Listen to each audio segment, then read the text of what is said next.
పేరొచ్చే పనులకు కేటీఆర్, తిట్లొచ్చే వాటికి హరీష్. అధికారంలో ఉన్నన్ని రోజు అన్నింటిలో కూడా కేటీఆర్ హవా అని ప్రచురించారు. దీనిలో నిజముందంటారా కృష్ణమూర్తి గారు?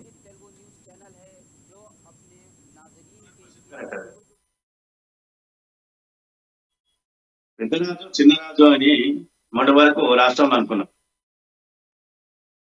పెద్దరాజు కేసీఆర్ అంటే చిన్నరాజు కేటీఆర్. దాని తర్వాత అంటే ఒక దశలో మనకు ఒకటి గుర్తుండాలి. డీజీపీని ట్వీట్ ఒక మహిళ ట్వీట్ చేస్తే వాస్తవానికి డీజీపీని ఆదేశించాల్సింది ఎవరు? హోంమంత్రి. హోంమంత్రి కేటీఆర్ ఆదేశించి పరిష్కరించామని చెప్పేసి మళ్ళీ కేటీఆర్ ట్వీట్ లో పెట్టారు, మేము ఆదేశించినా నేను కాబట్టి పరిష్కరించిన. అంటే మంత్రులు నిండు వరకు అందరూ కూడా కేవలం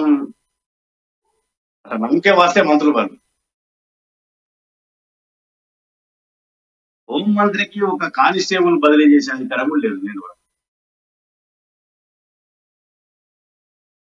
ఒక ఫైనాన్స్ మినిస్టర్ ఎక్కడో తిరిగిపోయి అబద్ధాలు మాట్లాడుతూ ప్రచారం చేస్తా ఉంటాడు. ఆర్థిక మంత్రి ప్రగతి భవన్లో నిర్ణయాలు అయిపోతాయి, ఆర్థిక సంబంధించి ఫైనాన్స్ శాఖ ఉత్తర్వులు జారీ చేస్తాం కూడా చెప్పేస్తారు.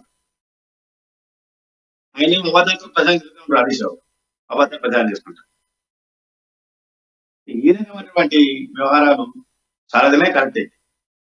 ఈ తాజాగా వార్త రాసినటువంటి కారణం ఏంటంటే కాళేశ్వరం ప్రాజెక్టు మీద చర్చ జరుగుతా ఉంది.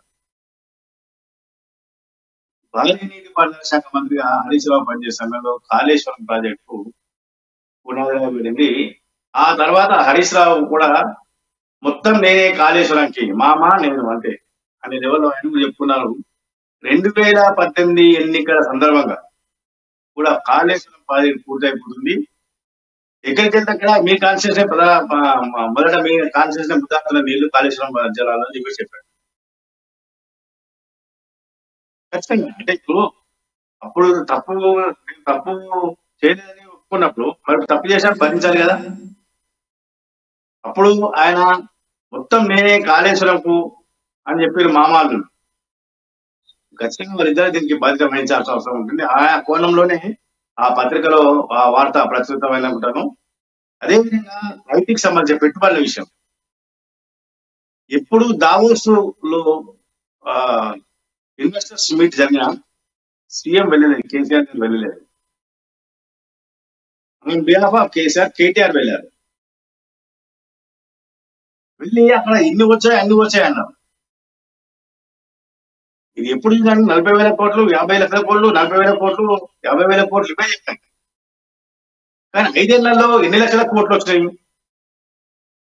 ఎన్ని కంపెనీలు ఎక్కడెక్కడ పెట్టారు?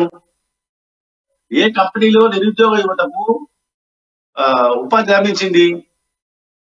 తద్వారా రాష్ట్రానికి వచ్చినటువంటి ఆదాయం ఎంత, విదేశీ మారక ద్రవ్యం ఎంత? ఈ వివరాలను చెప్పాల్సిన బాధ్యత కేటీఆర్ మీద ఉంది. కానీ ఆయన చెప్పలేకపోయాడు. కారణం ఏంటంటే అదంతా డొల్ల ప్రచారం.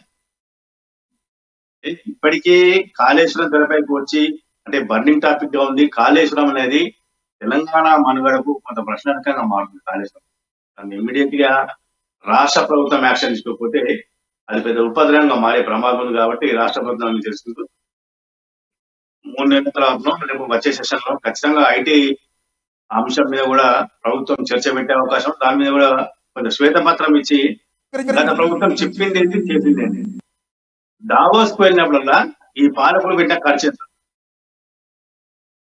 వచ్చిన పెట్టుబడులేంది అనే విషయాన్ని కూడా రాష్ట్ర ప్రభుత్వం ఖచ్చితంగా తేల్చే అవకాశం ఉన్నాయి. అంటే మొదట్లోనే చెప్పాను,